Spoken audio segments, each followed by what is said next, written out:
Really pissed off by a story BBC aired on its radio on the 6th of August 2018 about a senior magistrate from Uganda, Juliet Hathanga, who was turned down from her hotel simply because she was an African.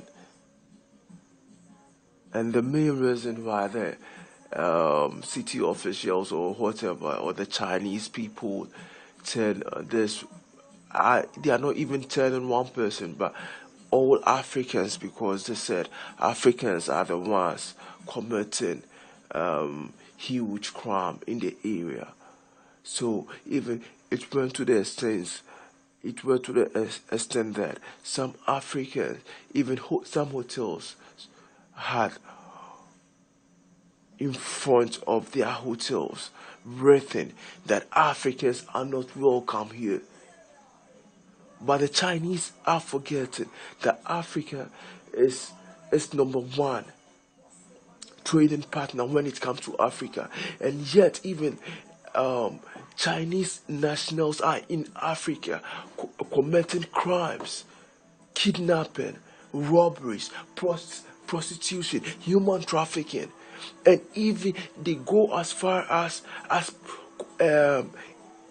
indulging in illegal mining, which locally in Ghana we call it Kalamsi.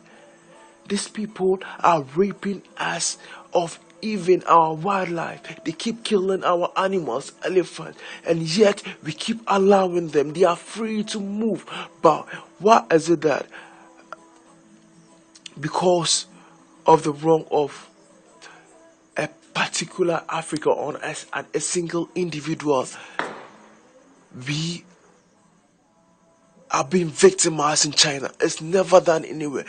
If we as Africans are retaliating on what the Chinese are doing to us, my brother, believe me, the China man won't be in Africa by now. It wouldn't be in Africa because it's totally unacceptable. And one silly thing is African leaders are completely quiet about this whole thing because they stand to gain from this so-called aid from this Chinese government. But what, you can't help someone without first helping yourself. So the Chinese people and all those imperialist monsters, they know what they stand to gain when they give us this aid. So my people, let's not allow ourselves to be victimized because we are blacks. No, we are black because we are black people. Yes, being black is not a crime. So I condemn this barbaric the barbaric law or barbaric whatever going on in China, this racist behavior, this hypocritic law.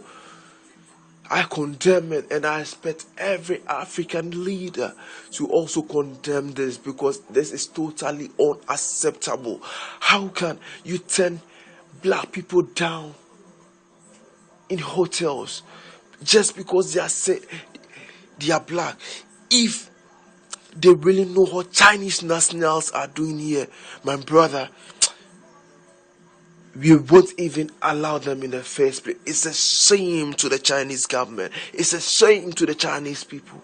And it's a shame to every African leader who don't condemn this, because if Nkrumah was alive by now, he would have retaliated to this. If Gaddafi was alive, he would have done much.